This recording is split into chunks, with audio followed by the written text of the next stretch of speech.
Fact that the transfers are having on your defense, especially in your secondary, I guess. The guys that we brought in, we felt have been good additions. Start with Noel and Kalen. Those guys have been good additions. Matt Littlejohn coming in through the recruiting ranks as well. So, and then Patrick joining us. So that was a big challenge that we thought we needed to bring an infusion of new players in there to offset some of the departures and play at a higher level. It was the skill in our conference has continued to get better, and unfortunately, the NIL keeps talented quarterbacks in college. The colleges are keeping them, and they're not moving on to the NFL, so we get to play against them another year. Are you seeing that improvement, that progress you hoped for? Yeah, on certain days, we see some things. It's still talented players. It's still they're going against talented players. So we just have to continue to make the plays that I think we're capable of making. And there's going to be times the ball gets thrown over our head. There's going to be time that contested balls get caught, and those guys out there have to just continue to play resilient, play like you hear corners and safeties talking about all the time. Get a short memory. Those are guys we have to keep their confidence up and keep coaching them with great technique and keep encouraging the resiliency and when people try. You were pretty aggressive in the portal in the spring. Is that sort of the way of the world from now on? I think it'll be probably indicative of kind of what happened in the preceding season and what you did with the recruiting classes. So I think you're always going to have to be trying to build it from the top and build it from the bottom. And I think that's the way that everybody's going to work. And then the portal, we're going to have to continue to monitor what's out there. And what's out there, does it fit with what we're looking for? And I think as we add people, we're looking for the necessary talent, but there's so much more to this.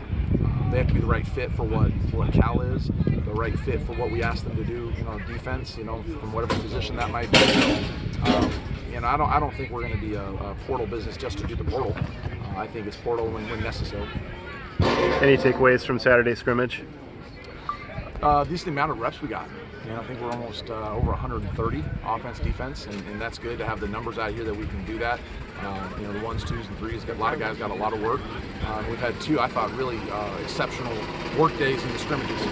Both had, were different success levels for both sides, but nonetheless, there's an advancement on getting more reps, more live reps, more of the things that are more appropriate. And then, even in these settings today, with the referees out here, with the substitutions, how they spot the ball, administering penalties, those are things that I think are really invaluable. And then, I would say kind of philosophically, I'm starting to change a little bit in kind of my style of how to practice. In the past, I've been more around scripted offense, scripted defense. Hey, I need this look to get certain things. And now we're at a point that from Spav and my side, I'm calling this like a game every day. Trying to recognize formations, trying to see down and distances. So I think playing more football is what young players need. The controlled settings of a 7-on-7 period or a team run period, I think those are good for some base instruction. But for guys just learning how to play ball, I think putting that ball out there, letting it go, and letting them kind of feel the flow of it, I think is the way to go. How much is the offense challenging your D? A lot. It's Spav's been a great coordinator, been a great coach. He's a great coach to be around. He's one of those guys I would say that he gets it.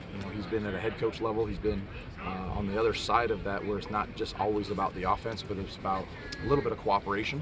And he's been phenomenal as a friend, and then working in the building together of making sure that we are trying to do what's best for the team collectively. You guys kind of held Brett Johnson back in the spring, and gradually seems like he's playing more and more. How's he progressed? How's he doing right now? That the relationship with AB, Coach Browning, and Brett is a big part of just kind of how we're bringing him back. They have a very good relationship, known each other since Brett's been here. So the medical staff's involved, and we're bringing Brett kind of at his tolerance.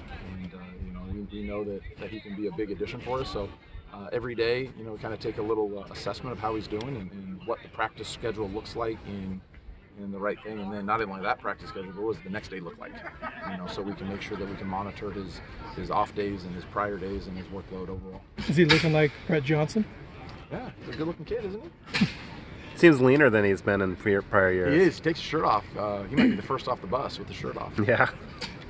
But you're pleased with the progress, and he's going to be ready for September 2nd? I think we're always just monitoring as we go, and we're hopeful that Brett he can help us and join us throughout the season. A couple of players mentioned it the other day that going up against this offense prepares them for what they're going to see later in the year. How much is that kind of your sense based on kind of what you guys are seeing from first half? I would agree with their kind of what their opinion is. It's the things that we see in college football is I don't know the right word is trendy, but you see a lot of this tree of coaches, and there's been, I guess, different branches, and they get called different, get different, cliched names. I don't know why we haven't done that with defense yet. No one runs. I don't know what. Is there any defensive names? Is there any air raid, or is there anything like that we do on defense? We're a bunch of independent contractors on defense. We have no fraternity. We got no trees. We have no lineage, and it's about time I'm going to start beating the podium for some defensive families or defensive camaraderie. Sorry, I lost my train of thought. But you went in a good direction, though. It's kind of up to you to start that, isn't it? Evidently, man. We're a bunch of, we don't even say hi to each other pregame.